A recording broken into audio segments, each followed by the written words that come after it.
It's a little bit like Joel Salatin. I was listening to his podcast the other day, and he was talking about how we are so clean and so don't have any microbes in our system anymore, and how and this just about made. I know exactly what he's saying. He said he walks up to the cow stock tank every once in a while and drinks out of the cow stock tank.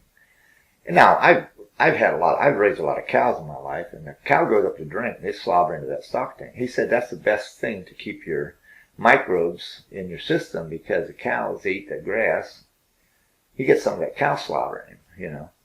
And he said it's got a lot of bacteria in it. It's even got vitamins in there. He said he's not been ever sick. And I think that's a lot of the problem with us, is because we're too clean. Everybody's concerned with being clean. It's like when COVID came around, everybody wanted to wear gloves and masks and stuff. Oh, yeah. And what you do is you desensitize your immune system when you do that. And you know, that's another thing that Joel Salatin said, that they've discovered over in Spain now, that if you get your body high enough in zinc, then because it's a virus, you don't get the virus. Zinc is one of the things that you need a lot of. Mm-hmm. And there's a lot of things that we could do that we wouldn't get to be such a sick nation. Sissies and pussies, you know. I mean, that's all we are, a bunch of pussies. But right. No, we've all gotten to the point where we have filters in our house. And oh, yeah. Nobody breathes real air anymore, you know. Right. I mean, some people do, but like if you go into a big apartment building, they have to have all these filters and stuff. Oh, yeah. Everything has to be sanitized. You know, you would never. If someone goes buys food from the store and it's got a little hole in the package or something, oh, can't eat that. You know? Right, can't eat that. Contaminated, you know. Right. Just like Mom's crock pickles she used to make, you know. There was that like a skim of mold on top, mm-hmm. and you just brush that off, wash the pickles off a little bit, and eat them. I mean, that's a good way to keep, you know. But anyways, then when we moved from Snyder County, Pennsylvania to Curryville, my dad, he put all my brothers and sisters, they all rode in the back of the stock truck going in.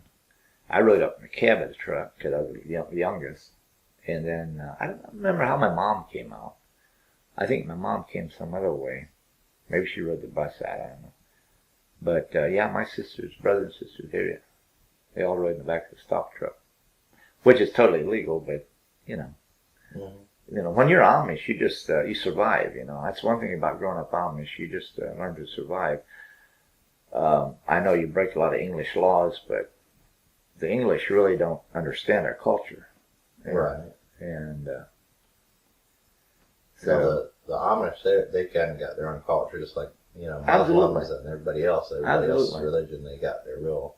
Oh, yeah. You know. We've been, that's what gets me when it comes to, like, the Constitution that says we have the freedom of religion. Right. But our religion also has laws, you know. Each religion has its own laws, its own code it goes by. Right. How can you have freedom of religion if you don't allow that religion to have its own community with its own rules and laws? Then you don't have real freedom of religion. You don't. And that's why there's laws that in America that clashes with religion, is because of that very issue. And one thing that the Constitution says, the life, liberty, and pursuit of happiness. Mm-hmm. Life, liberty, and the pursuit of happiness. Okay, you take an Amishman and you take him out of his culture and you force him to do something that is counter to his belief. That's no freedom. No. It's like when they tried to force the Amish to put lights and license plates on their buggies, you're taking their religious freedom away by doing that. That's right. Just like up in northern New York. I'm getting ahead of myself here, but I'm just going to jump in there a little bit on that issue.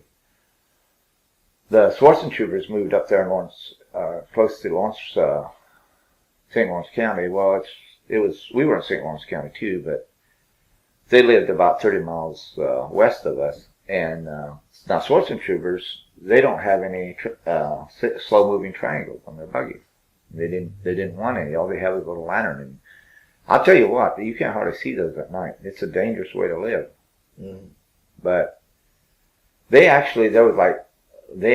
local state police, they even put whole families in prison overnight because they refused to have that triangle. And they sat in prison overnight because of it.